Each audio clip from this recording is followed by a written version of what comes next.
कल्पना कीजिए, एक bank vault जिसका दरवाजा करीब 20 टन वजनी है। दीवारें मोटे कंक्रीट और लोहे की परतों से इतनी मजबूत बनाई गई हैं कि उन्हें तोड़ना लगभग नामुमकिन समझा जाता था।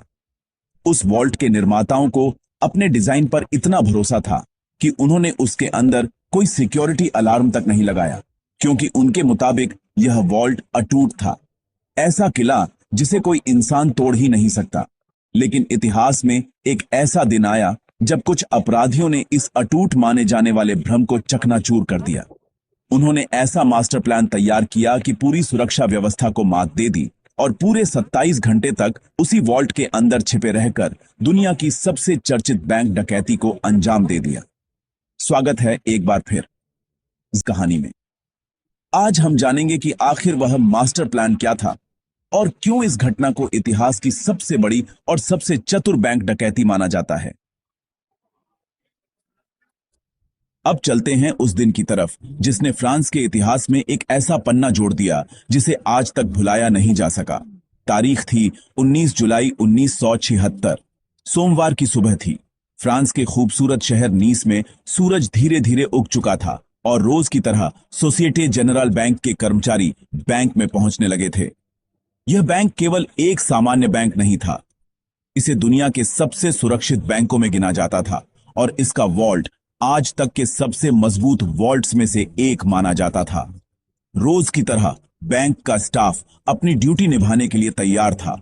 सब कुछ सामान्य लग रहा था जब तक कि एक अजीब समस्या सामने नहीं आई।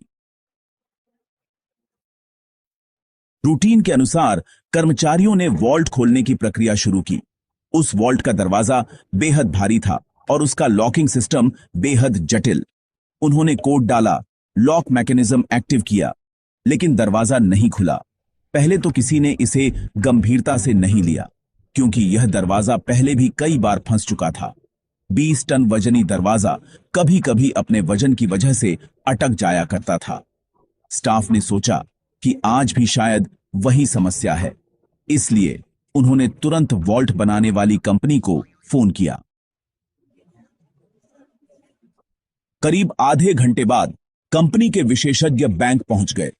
उन्होंने मशीनें लगाईं, लॉकिंग सिस्टम को चेक किया, कई बार कोड दोबारा डाला, लेकिन इस बार मामला अलग था। जितनी कोशिशें की गईं, दरवाजा उतना ही जिद्दी होता चला गया। विशेषज्ञों के माथे पर भी चिंता की लकीरें दिखने लगीं। यह वही दरवाजा था जिसे उन्होंने खुद बनाया था और आज वही दरवाजा उनके सामने खुलने से इनकार कर रहा था। समय बीत रहा था। बैंक के बाहर ग्राहकों की लाइन लग चुकी थी। बैंक की प्रतिष्ठा दांव पर थी। लगभग 3 घंटे तक लगातार कोशिश करने के बाद आखिरकार एक फैसला लिया गया। वॉल्ट की दीवार में एक छोटा सा छेद ड्रिल किया जाएगा ताकि अंदर झांक कर देखा जा सके कि आखिर समस्या क्या है। भारी भरकम ड्रिल मशीन लाई गई और मोटी कंक्रीट की दीवार में छेद करना शुरू किया गया। यह आसान काम नहीं था, क्योंकि दीवारों के अंदर लोहे की मोटी सरियां लगी हुई थीं। आखिरकार जब छेद तैयार हुआ और अंदर झांक कर देखा गया, तो वहां का दृश्य देखकर सबकी सांसें थम गईं। वॉल्ट का दरवाजा अंदर से वेल्ड करके बंद कर दिया गया था। यह बात सुनकर वहां मौजूद हर व्यक्ति हैरान रह गया, क्योंकि वॉल्ट में प्रवेश करने का केवल एक ही रास्ता था, वही भारी दरवाजा।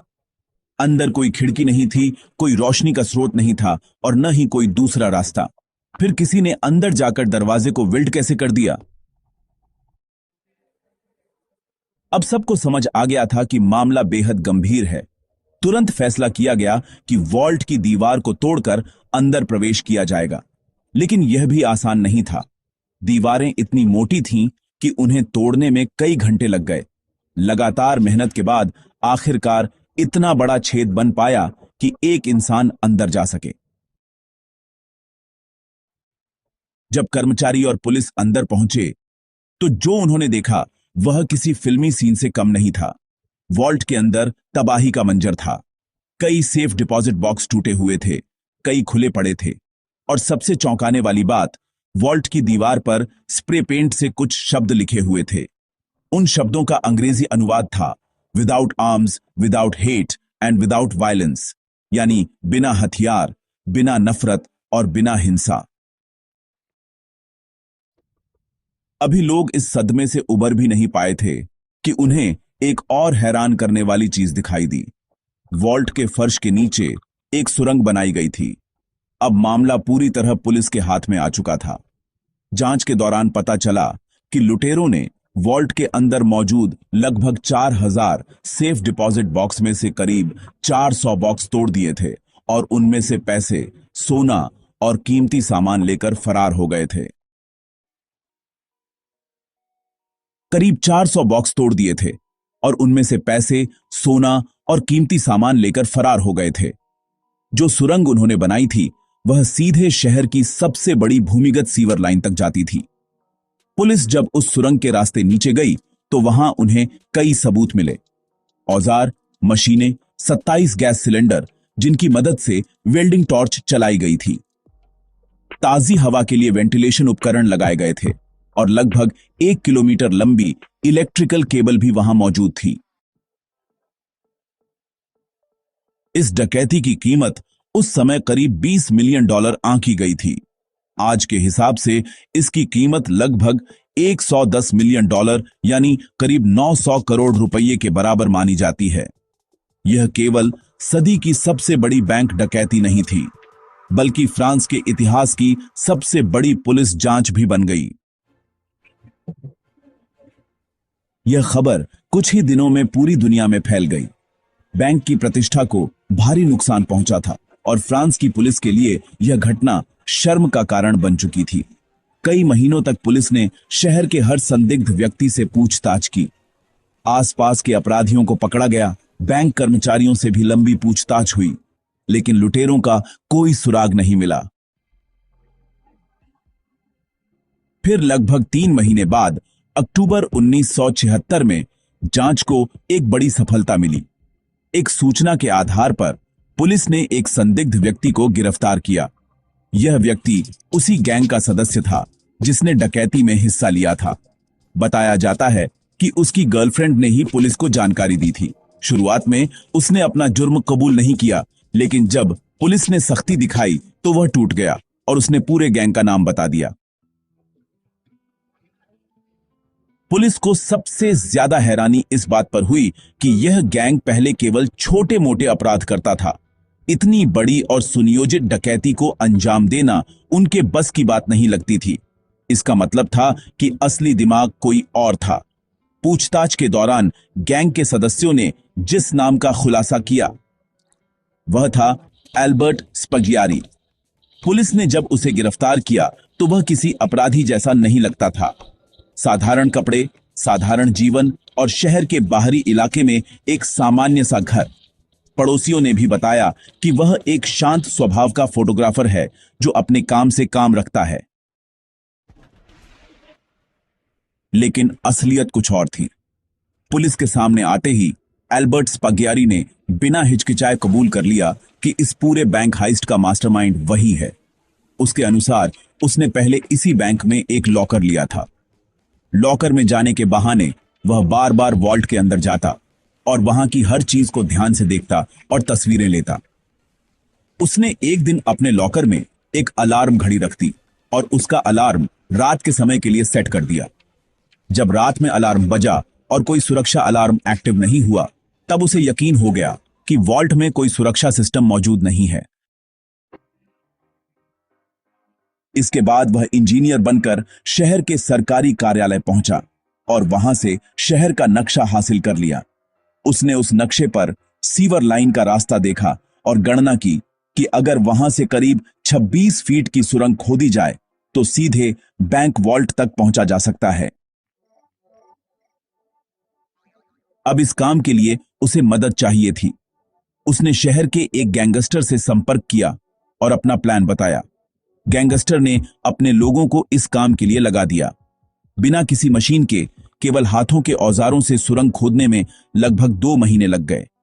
यह काम केवल रात में किया जाता था ताकि ऊपर सड़क पर किसी को आवाज सुनाई न दे। आखिरकार 18 जुलाई की रात, शनिवार और रविवार के बीच, वे लोग वॉल्ट में प्रवेश करने में सफल हो गए। अगले 27 घंटों तक वे आराम से वॉल्ट के अंदर रहे। उन्होंने वहीं खाना खाया, आराम किया और धीरे धीरे सेफ डिपॉजिट बॉक्स तोड़ते रहे। और जब वे वहां से निकले तो जाते जाते दीवार पर वे मशहूर शब्द लिख गए। पुलिस ने एल्बर्ट को अदालत में पेश किया। उसने जज के सामने भी अपना अपराध स्वीकार कर लिया। पूछताछ के दौरान उसने अपने प्लान और लूटे गए पैसे का पूरा विवरण एक कोड में लिखकर कागज पर दर्ज किया था। उसने कहा कि वह यह कागज केवल जज को ही देगा और केवल जज ही उस कोड को समझ पाएंगे।